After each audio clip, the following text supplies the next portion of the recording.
Olá a todos, é um prazer mais uma vez estarmos aqui nessas atividades do webinar de LASPGHAN.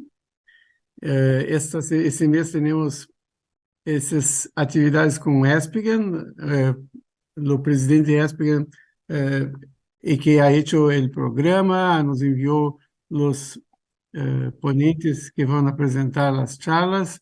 Hoy teremos la primera y seguiremos por las próximas hasta la cuarta sesión. Queria dizer a todos que estamos acá com essa atividade e que estamos também trabalhando muito por el Congresso.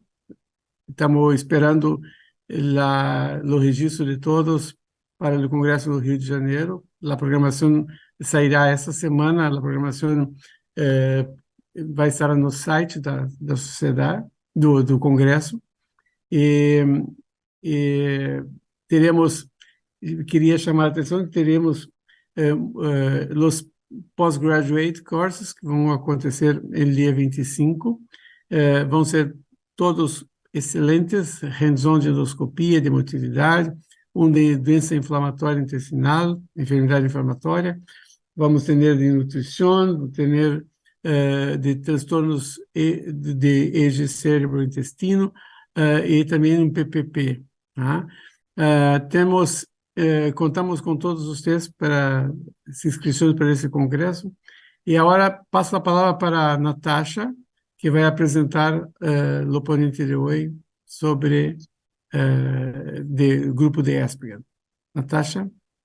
Boa noite a todos. Então, quem vai nos brindar com a aula de hoje é o professor Andreas Jenke. Ele se formou na Universidade de Witten, em Herdecke, onde ele é professor de pediatria. Ele é um grande estudioso da pediatria, neonatologia, neuropediatria e gastroenterologia pediátrica. Ele é um estudioso particular do sistema imune inato, da mucosa intestinal, dessa sua relação com a microbiota fecal e o valor dos biomarcadores fecais na enterocolite necrosante. Então, nós assistiremos ele apresentar sobre a prevenção da enterocolite necrosante na prematuridade. A palestra será ministrada em inglês. Eu gostaria só de fazer um comentário antes de começar a palestra. Em função do horário, da diferença de horário para a Europa, talvez nem todas as atividades teremos o professor junto com os outros ao final, ok? Porque vai ser já muito tarde para eles. Então, é importante que você tenha perguntas, le coloque as perguntas no chat. Nós outros vamos encaminhar as perguntas para o professor e ele vai contestar e depois colocamos as respostas em el site da sociedade, onde você poderia ter sua contestação, tá bem? Então, as dúvidas todas coloquem em el chat. Buena charla.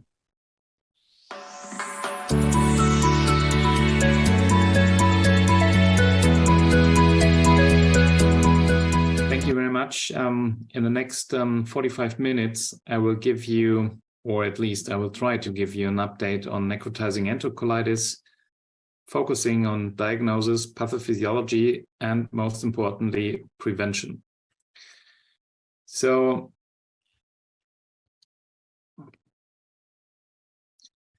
here's a brief overview. I will give you a brief summary of early history of necrotizing enterocolitis. I will briefly as well touch on definition and diagnosis, and I will then give you an overview about the current pathophysiological concepts to then finally end up with measures how to prevent this devastating disease.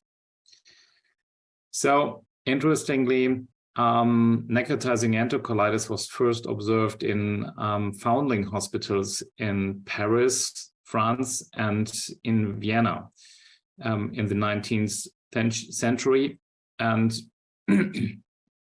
was initially for quite some time considered nosocomial infection. There have been also several reports on that. And only later in the 1950s, it was recognized as a known clinical and patho-anatomical disease.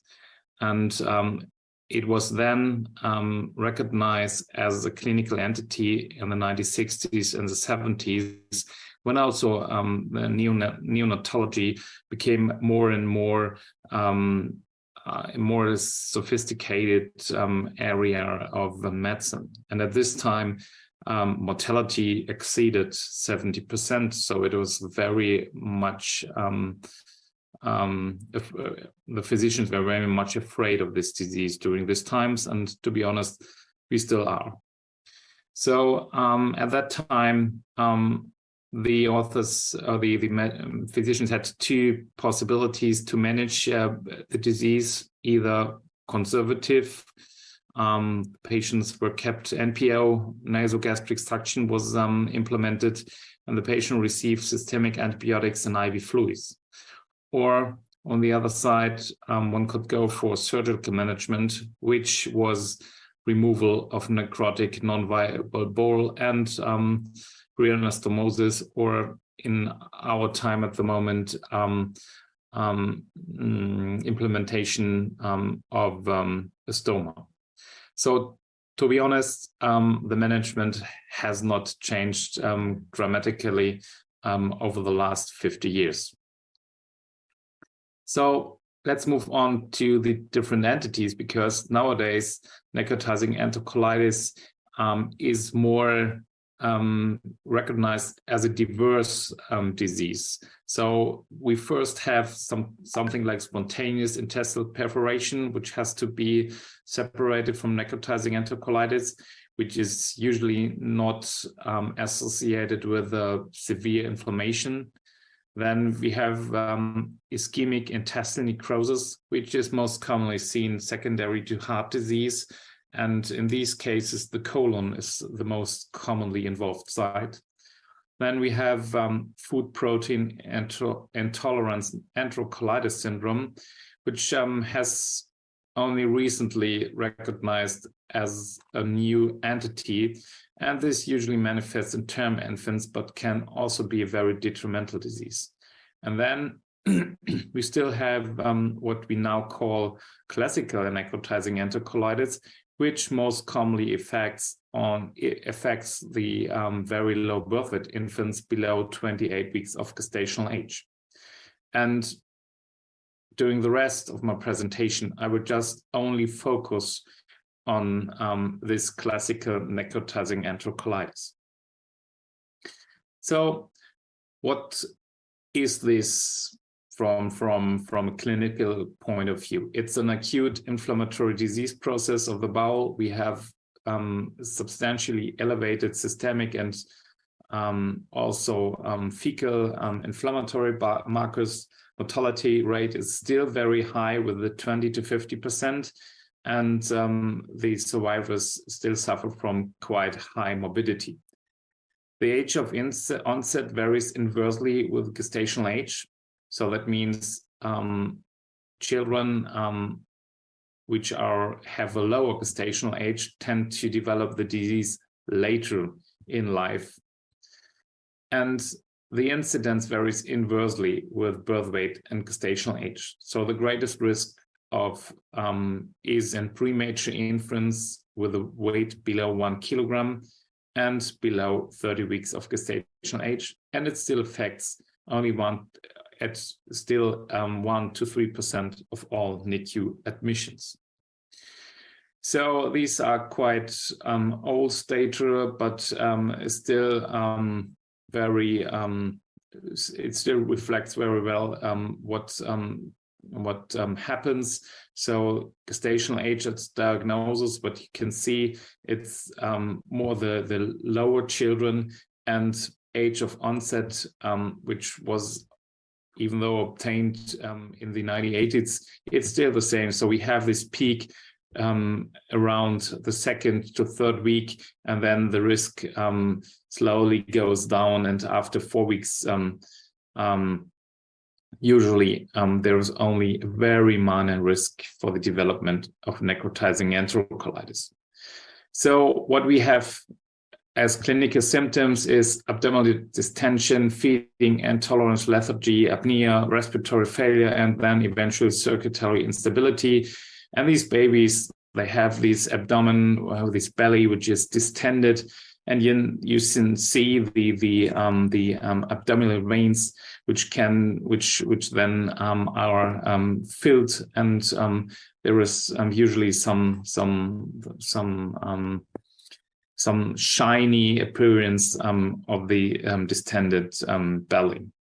So then the most common site of necrotizing enterocolitis is the terminal ileum. So in your investigation, you usually check the right lower quadrant for abdominal pain first, and also with all your imaging diagnostic tools, you focus particularly on this area. So what do we have? So as radiological sign, we usually have a severely distended abdomen, and you can see a lot of air-filled bowel segments, and it's kind of a very stormy appearance. And then if you focus on the right lower quadrant, you can see these abdominal, these small air bubbles, which are in the wall of the intestine. You can see it here on this slide, on the magnification on the left side. So what's also very important is ultrasound. You just do an ultrasound on the liver, and then you can usually see air bubbles in the portal veins. So these are these white spots, which you can see distributed all over this image. This is very specific and sensitive for a more advanced stage of necrotizing enterocolitis. So the disease is still categorized according to the Bell's criteria, which are now a little bit more subgrouped or specified. So you have suspected necrotizing enterocolitis, which is basically someone, a physician on the ward thinks that something is not going well with the baby, and there is some kind of apnea. So it's just a suspicion, and stage 2 is definite necrotizing enterocolitis. And then stage 3 and A, it's advanced, and these stages usually require surgery. So this is the most severe pathological finding you can have. So this is a completely necrotic bowel in a premature infant, which was born at 24 weeks of gestational age and developed severe necrotizing enterocolitis at 2 weeks of life. So how can we detect necrotizing enterocolitis as soon as possible? So we are still looking for specific biomarkers. This is just one example on fecal calprotectin. So first of all, you can see that that in very severe NEC, in this study, for example, fecal calprotectin was very low, so there was no real correlation. In gastrointestinal distress, you can see here on the right side, in contrast, there was a higher fecal calprotectin. So it might be that it can be used as some kind of idea how or when there is a risk for necrotizing enterocolitis, but it's not a very secure biomarker. And this is basically true for everything which has been tested. Fecal calprotectin, interleukin-6, interleukin-8 tend to be only elevated when systemic inflammation is already ongoing, and also the new possible biomarkers like urinary IFAB or urinary IFAB CRP ratio or creatinine ratio add little value to the diagnosis. So we have at the moment no reliable biomarker for the diagnosis of NEC. So we still rely on our clinical tools and our radiological diagnostic procedures. So what is involved, or what's the most important player in the development of necrotizing enterocolitis? And this is now quite sure that this is the intestinal immune system, and the intestinal immune system which orchestrates the border of the premature infant towards the bacterial flora, and also all the nutrients that have to be uptaken into the body, is of course immature, in contrast to the mature infant or newborn, and of course also the adults. And as you can see here on this slide, so we have secreted IgA, we have mucins, we have antimicrobial peptides which are involved, toll-like receptors, mucus, and on the bottom, of course, also a lot of immune cell, macrophages, T cells, and dendritic cells. I will just give you a brief idea how mucins, antimicrobial peptides, and toll-like receptors might be involved in the development of necrotizing enterocolitis. So first of all, mucins 2, 4, and 5, 8 are not probably secreted in premature infants. On the left side, you can see the mucin 2 staining at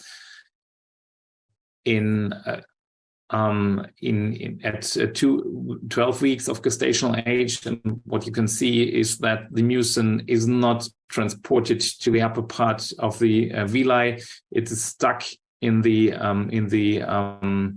crypts, in the goblet cells. So there's no real positive effect of the mucin layer. And then with the 24 weeks, it gets better, but still it's stuck in the villi. But later on in adult, or in this, so adult, it's a mature newborn, you can see that it's nicely distributed all over the villi. So the mucin layer does not work properly in these infants. So bacteria can attach to the intestinal epithelium much more easier than in mature infants. So what about antimicrobial peptides? These are some kind of natural antibiotics. They basically make holes in the cell walls of bacteria. And here in the upper part, you can see a premature infants with which develop necrotizing enterocolitis, and you see there is a insufficient expression of human beta defensin 2, and here another infant which had no necrotizing enterocolitis, which shows a very nice expression of this antimicrobial peptide. And the same here in the larger magnification that you can see here, there is much more expression of human beta defensin 2 compared to the premature infant which developed necrotizing enterocolitis. And in fact, this is quite interesting. Human beta defensin 1 expression goes down. It is almost not existent in very premature infant, and also human beta defensin 2 expression only becomes upregulated later on, and it's responsive to bacterial microbes. These here on the left side, this is an expression from which comes from the mother, since amniotic fluid also contains a lot of antimicrobial peptides, and these are swallowed, of course, by the fetus. So this might also explain why there is in the first 1 to 2 weeks of life some kind of protection against necrotizing enterocolitis. So now moving forward to toll-like receptors, they seem to play a really major role in the development of necrotizing enterocolitis. Here you can see this is data from a mouse model. On the left side, you see breastfed mice, wild type, which do not develop necrotizing enterocolitis. And these are mice which are fed with just regular formula milk, and which are then also they have to undergo several repeated episodes of hypoxia, and they develop severe necrotizing enterocolitis. And what's really important is that here on the right side of the slide, if this toll-like receptor 4 is knocked out, you cannot induce necrotizing enterocolitis in premature infants, and also breastfeeding seems to have some kind of protective effect. So there are quite a bunch of studies out there, all of course, or most of them in the mouse model, demonstrating that necrotizing enterocolitis is very much dependent on the activation of the toll-like receptor 4. So this is what the current hypothesis on the involvement of TLF4 is. So there is the TLF4, which is then activated by the bacteria. So an increase of bacteria, and also bacteria which can easily come to the border of the intestinal epithelial cells, and then the activation will induce androcyte apoptosis, impaired restitution because of bacteremia, and reduced proliferation, and then eventually there is a major bacterial translocation, systemic sepsis, and necrotizing enterocolitis. So this is the idea how TLF4 is involved in the development of necrotizing enterocolitis. And as I mentioned already, the bacterial flora also plays an important role. This is one of the most comprehensive studies on premature infants, which collected a lot of stool samples and performed 16S rRNA sequencing. And what you can see here is that just before necrotizing enterocolitis, the diversity of bacteria is reduced, and this is now seen or has been demonstrated by a lot of other studies that obviously just before necrotizing enterocolitis, there's a change of diversity and an increasement of one specific group of bacteria, which then eventually play an important part in necrotizing enterocolitis. So it's not one single strain, but it's more like a loss of diversity. You can see it here. Here you have more bacilli in these two patients, and in these cases, more gamma proteobacteria. Where here in the control patients, you see a quite nice distribution. So this, just to wrap it up, another mice study. So these are mice conventionally bred, and this is the small intestine. This is the lower intestine. This group looked for the relative TLF4 mRNA expression, and on the other side, epigenetic markers like CpG methylation and the promoter of the TLF4. and this is as control the spleen. So if there is no methylation, there's high expression. And what you can see here in this mice is that in the smaller intestine, there is almost no expression and high methylation. And then also in the lower intestine, there is a little bit higher expression of TLR4, but also quite a substantial number of methylation. So there's some kind of control.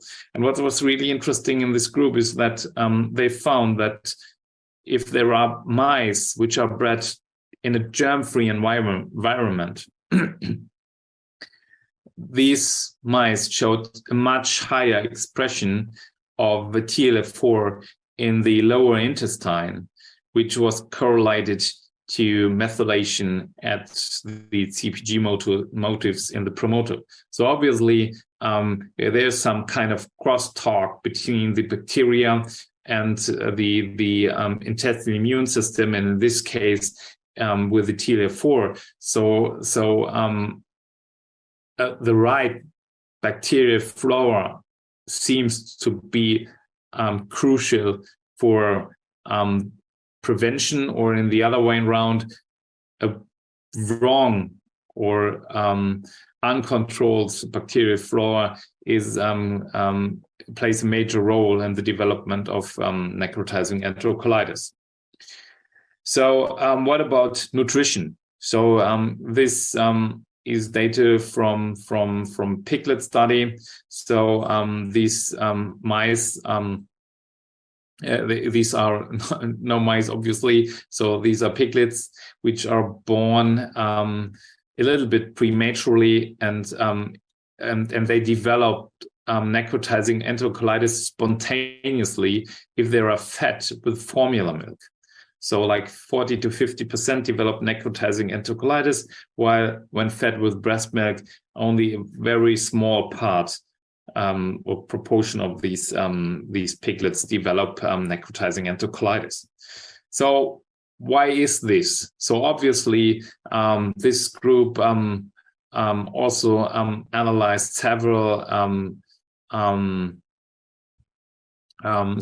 genes responsible were involved in the regulation of the immune system, and also particularly in the innate immune system of the gut. And you can see here formula where the sclerostom, there is a differential expression of TLR4, interleukin 8, TLR2, and interleukin 6, just as response to a specific nutrition. So there's some kind of nutrigenome, epigenome crosstalk involved. And this you can see here as well. So this is DNase hypersensitivity testing, which also reflects the amount of CpG methylation at the distinct specific promoter region. And you can see that here are substantial differences between colostrum and formula feeding in these respective genes. So obviously, also nutrition plays an important role in maybe priming the intestinal immune system to the right or to the wrong response to the bacterial flora. So this is what we currently think how necrotizing enterocolitis develops. So we have some kind of nutrition, parental, which is then also affects and the bacterial flora of the gut. And then we have here the immune system with an insufficient response or with a maybe exaggerated response, which then eventually leads to breakdown of the barrier of the intestinal epithelium. So I think what's the most important takeaway point is that necrotizing enterocolitis is multifactorial, and this is, I believe, the prerequisite for a successful prevention program, as we will hopefully see later on. So, summary on the NEC pathophysiology. So it's a multifactorial hyperinflammatory disorder. We have an immature gut and an intestinal immune system. We have a severe imbalance of the intestinal microflora just before necrotizing enterocolitis. And we have some kind of very sensitive epigenetic response patterns to enteral nutrition. So we have immaturity, nutrition, and bacteria as three key elements in the pathophysiology of necrotizing enterocolitis. So if we go forward and think about prevention of necrotizing enterocolitis, we need to keep these points in mind. And I will now lead you through the main areas or main ideas how necrotizing enterocolitis might be prevented. So there are, of course, first probiotics. We will talk about these. Then enteral nutrition. So what about breast milk and feeding protocols? And last but not least, antibiotics. So probiotics. So if you talk about probiotics, or if you hear someone talking about probiotics, these seem to be some kind of super medicine. So what they can do is really unbelievable. So they can maintain the mucosal barrier. They modulate the intestinal inflammation, as of course I've already shown you with the TLR4 CpG methylation paper. They regulate the appropriate bacterial colonization, and they activate the general intestinal immune defense. So there are, as you can see here, just quickly summarized, a lot of possible mechanisms how probiotics might be efficient in preventing necrotizing enterocolitis. So now, what's the role of probiotics in necrotizing enterocolitis? Like 10, 15 years ago, there was some kind of hype. A lot of studies have been performed, and now it's the time for reviews, summarizing the studies, and coming up with a final conclusion. So this has been published 3 years ago in Gastroenterology, quite a very good meta-analysis of all the randomized controlled trials, and they found that probiotics reduce mortality and morbidity in these very vulnerable patient group. So let's look at this meta-analysis. So they included initially quite a substantial number of possible trials. Duplicates were removed, and eventually they ended up with 14,000 premature infants included in all the studies they analyzed, which is quite a substantial number of patients. So, and what they find is that, there are some strains which seem to reduce all-case mortality, like Lactobacillus and Bifidobacterium in combination. It's beneficial for all-cause mortality, but mainly for necrotizing enterocolitis, and also other strains like Bifidobacteria, Lactobacilli seem to be sufficient or efficient in reducing necrotizing enterocolitis. So what they then propose is that one should use a combination preparation of Lactobacillus and Bifidobacterium to get the best results. So and then in the same year there was another meta-analysis, this time from the Cochrane Institute, and they tried to tackle the same question. and a similar approach, of course,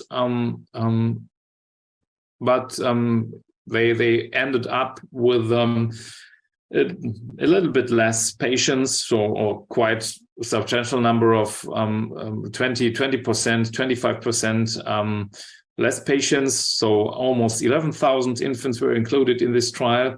And they came up with this figure as an example, clearly demonstrating that there is no benefit of probiotics in preventing the necrotizing enterocolitis.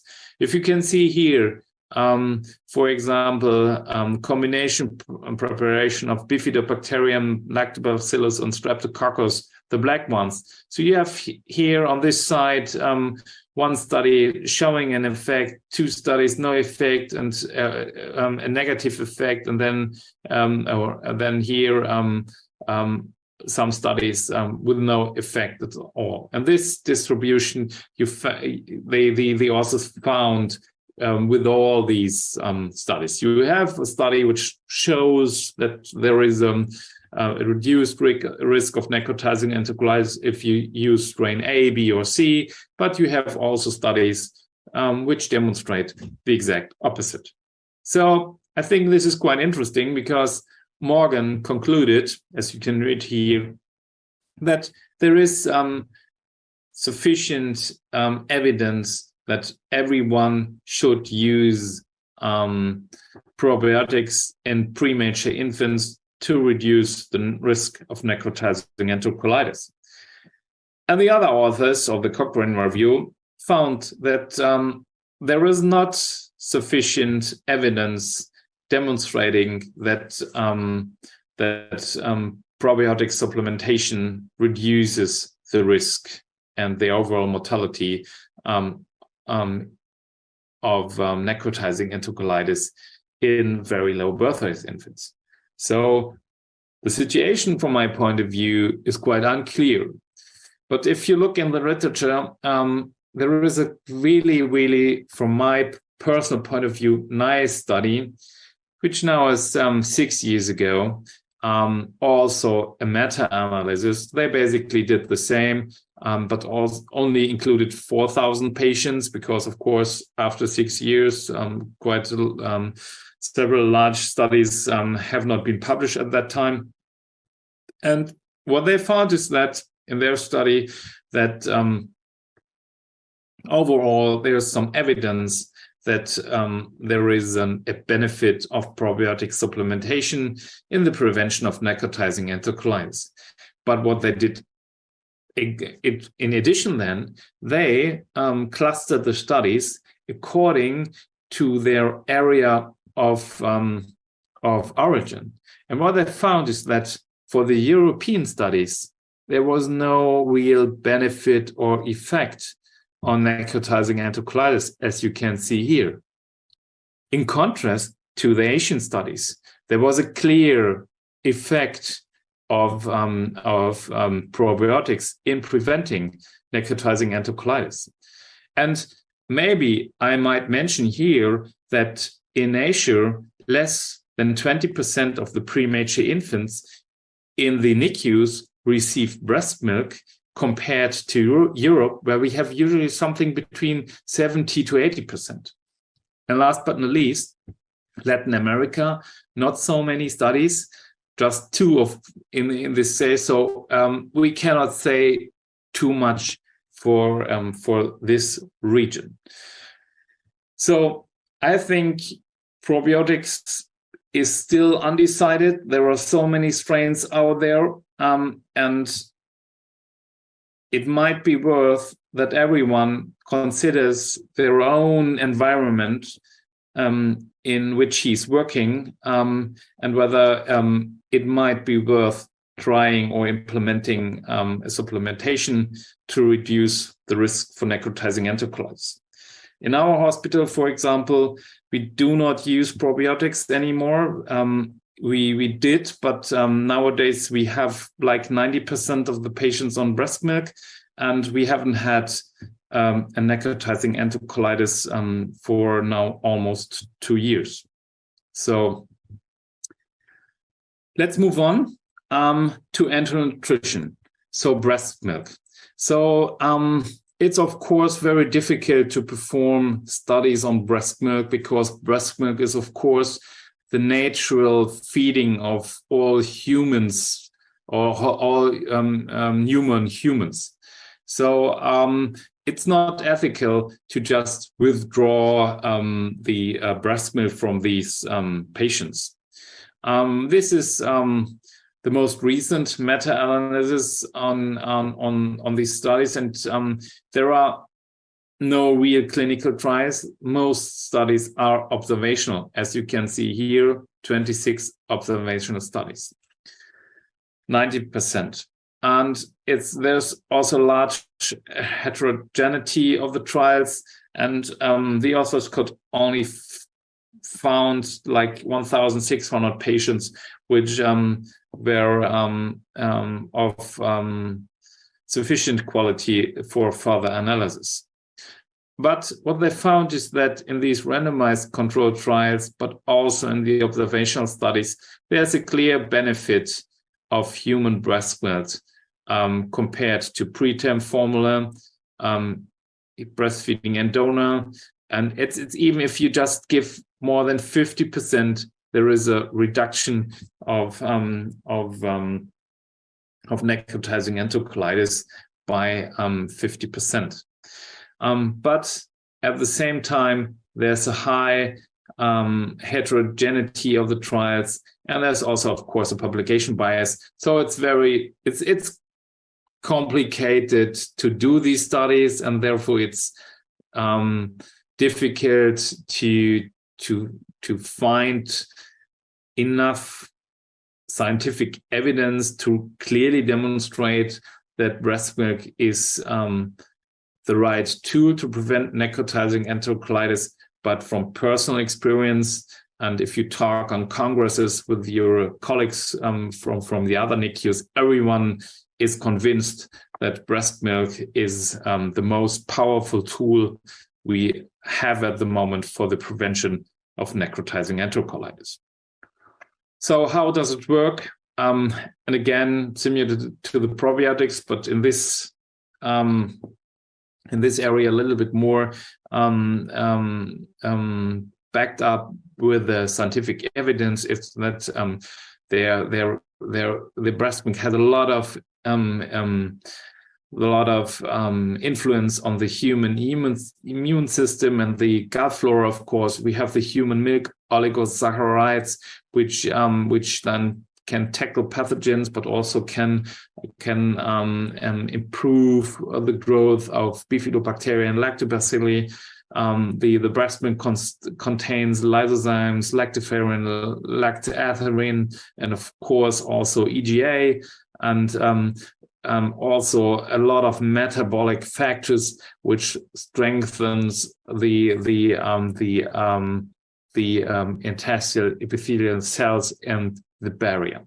So breast milk seems to work good, and there's also a lot of scientific evidence backing this up. So what I would like to show you here, how many breast milk banks are available in the world. And you can see here in Europe, there are some areas where we have a lot of breast milk banks on board, like in Sweden, Norway, and also in Italy. Germany does not perform that well in this respect, but here in China, in China and in India, there are almost no breast milk banks available. I was really quite surprised to see that in Brazil, there seems to be quite a substantial number of human breast milk banks. So it seems that there might be, even in Latin America, or particularly in Latin America, a possibility to provide this important feeding for your premature infants. So moving forward to feeding regimens. If you go to conferences with neonatologists, everyone says, wow, you need to give 10 mils per kilogram per day. No, 30 at least. This is the most important thing to do. And it's always under debate. But this trial, published 4 years ago in the New England Journal of Medicine, clearly demonstrated what it is all about from my point of view. They compared increments of 80 mils per kilogram per day with 30 mils per kilogram per day.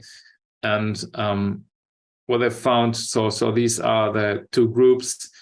So no real differences in sex, gestational age distribution, or mean birth weight. And they found no differences in survival without moderate or severe neurodevelopmental disability, which was the primary outcome parameter, but also no effect on necrotizing enterocolitis, as you can see here. So it's quite, it does not matter if you go for 18 mils per kilogram per day or if you go with 30 mils per kilogram per day. So fast increments do not influence the risk of necrotizing enterocolitis. But what I personally think is really important is that you have a feeding regimen. So this is a little bit older, a meta-analysis trying also to answer the question whether it's better to have a slow advancement or a fast advancement. And what they found is basically no difference. But what's important here on this slide is if you have a standardized feeding regimen. So if everyone knows you want to increase the amount of enteral feeding every day by 20 mils or 30 mils or whatever, then you substantially, so I would say dramatically reduce the risk of necrotizing enterocolitis in your unit. So having a protocol, having an idea how you want to proceed from parental to enteral nutrition is one of the key factors to reduce the risk for necrotizing enterocolitis. So what about antibiotics? Here we have really very nice, very recent data. So I know there is a lot of older data saying, okay, every day unnecessary antibiotic therapy, you increase the risk of necrotizing enterocolitis by 1% or 2% or 4%. But this is just, all these data is not of very high quality. So this is a prospective multi-center study from Belgium and Netherlands with 9 centers included, which basically means almost all centers in this area are included. And they had in time period, I think 1 or 2 years or 2 or 3 years, I don't know, almost 1,500 children. And they included more than 80%. And they found 3 groups. So no early antibiotics, short early antibiotics, and prolonged early antibiotics. And then they followed these patients and looked at the outcome. As you can see here, patients with no early antibiotics tended to be a little bit older and also a little bit bigger compared to the infants that received prolonged early antibiotics, which of course is somehow reasonable, and all the other factors are of course associated with the lower gestational age, like time of invasive ventilation and duration of parental feeding.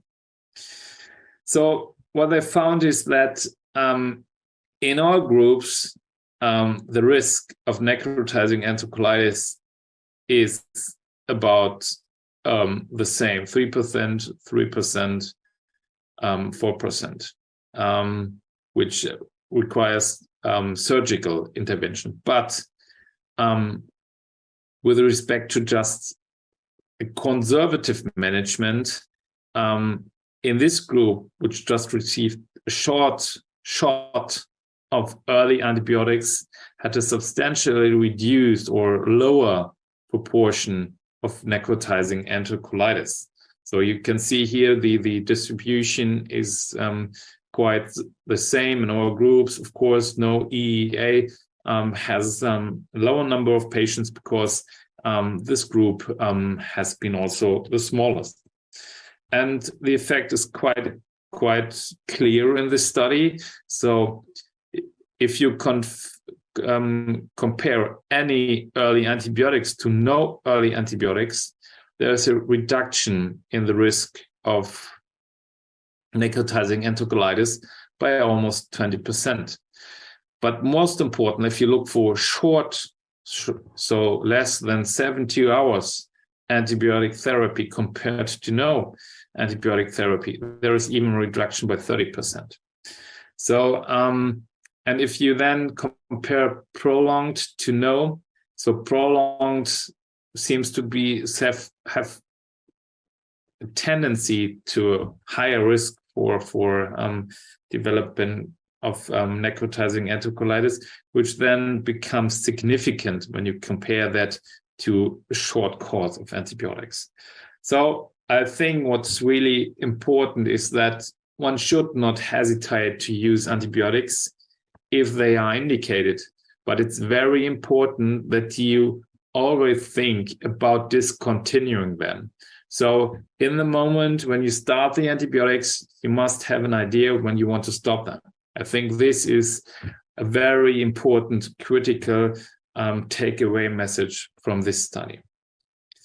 So to wrapping this up, I believe that for the prevention of necrotizing enterocolitis, breast milk is really crucial. Try to increase the amount, the percentage of premature infants in your unit fed with breast milk, either by implementing a special lactation nursing team or by gaining access to a human breast milk bank.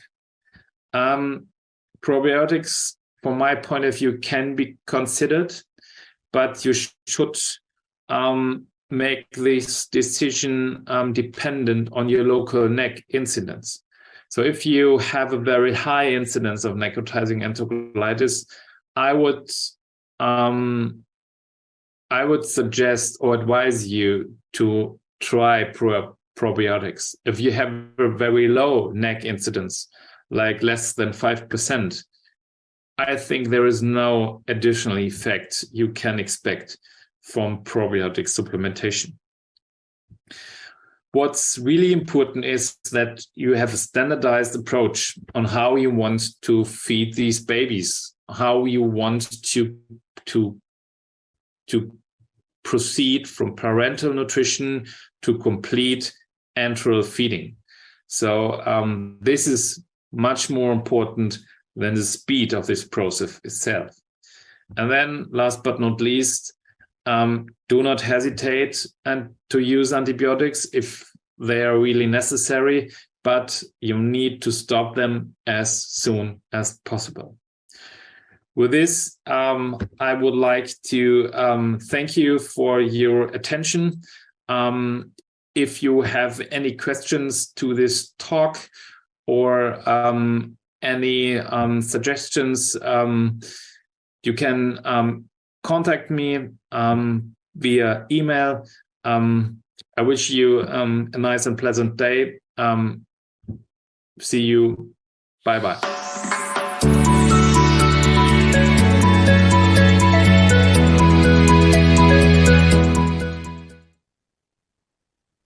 Bom, pessoal, espero que tenham gostado tanto dessa palestra como a gente gostou.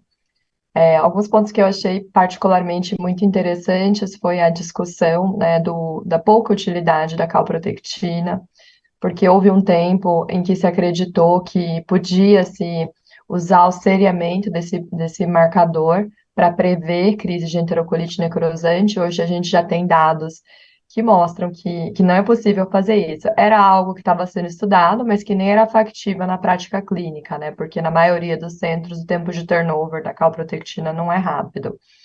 É muito interessante como, apesar de poucos avanços que a gente teve em relação ao tratamento da enterocolite necrosante, a gente tem agora todo esse interesse relacionado aos aspectos da prevenção.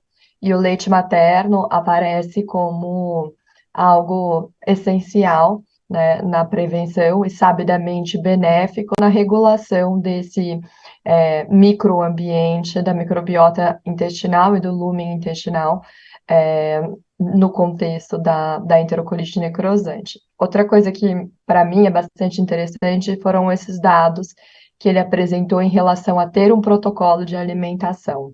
Então, não é, de uma certa forma, é parecido com a realidade que a gente trabalha na reabilitação intestinal, né, doutor Espolidoro? Não há um consenso sobre qual deve ser o protocolo de alimentação, mas existem dados mostrando que para que o fato de uma instituição ter um protocolo de alimentação já é um grande fator protetor. Eu vejo aqui algumas perguntas, Natascha, algumas colocações, o Dr. Rubem Pfefferbaum colocando pontos interessantes sobre a utilização da colossoterapia, né? E, obviamente, que essa resposta, Dr. Pfefferbaum, eu não tenho, e a gente vai encaminhar as perguntas, então, para o professor, e isso vai ser posteriormente publicado no site da sociedade. Em relação à colossoterapia, eu acho que esse é realmente, na Latinoamérica, ele tem sido usado vários protocolos de colossoterapia e os resultados parecem ser muito interessantes, uma vez que o colosso tem todo o seu potencial de proteção imunológica para esse intestino imaturo, né? Mas eu particularmente não conheço estudos sobre efetivamente do efeito sobre prevenção da enterocolite necrosante.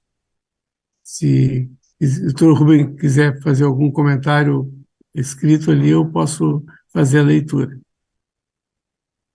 O Reinaldo Aceves também comentou que o kefir contém a maior parte das espécies consideradas benéficas que foram nomeadas na meta-análise.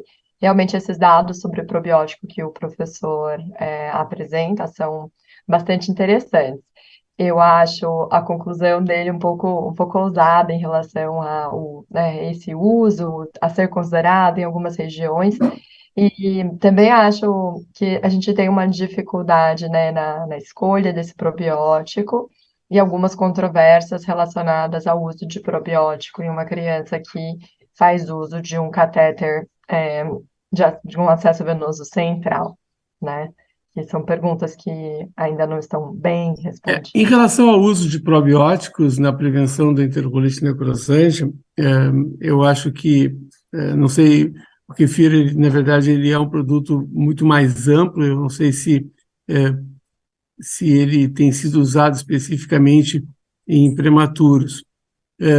Mas eu lembro dos primeiros estudos, a primeira meta-análise que saiu em relação ao uso de probióticos na prevenção, foi assim muito forte a conclusão do autor da meta-análise, que dizia que não era ético deixar de usar probiótico porque tal era o efeito favorável na prevenção. Isso, na verdade, foi um exagero na conclusão desse autor, eu não lembro agora o nome dele exatamente, mas que depois se mostrou que esses resultados, na verdade, eram muito difíceis de serem repetidos, porque eram múltiplos estudos com diferentes grupos de probióticos, o que, não, na verdade, não estabelecia que conduta que eu poderia tomar, qual o probiótico seria o melhor. O professor Jenke mostrou vários meta-análises também nessa linha, mostrando o padrão de quais tipos de probióticos teriam melhores resultados, mas mesmo assim também dá para ver ali que eram vários probióticos com resultados favoráveis, mas, segundo o que ele mesmo mostrou, duas meta-análises no mesmo ano de 2020, uma favorável e a outra não favorável. Então, a gente continua, na verdade, sem a conclusão efetiva se essa é uma conduta a ser tomada. Eu acho que, Natascha, ficamos assim. Eu agradeço a presença de todos. Tivemos um número expressivo de colegas acompanhando a nossa atividade. Nós prometemos ter a resposta para as perguntas que aqui estão colocadas. Se mais perguntas forem feitas, por favor, é possível ainda nos mandar as perguntas para o chat. E também tem aí o e-mail do professor, que se quiser escrever diretamente para ele. Mas, de qualquer maneira, essas perguntas aqui que estão postadas, nós vamos encaminhar e vamos aguardar o retorno dele. A semana que vem, então, teremos mais uma atividade e eu conto com a presença de todos vocês, a divulgação dentro das nossas mídias sociais sobre quais as atividades que vão acontecendo. Eu conto com a presença de vocês todos mais uma vez na semana que vem. Um abraço e uma boa noite para todos. Boa noite, gente.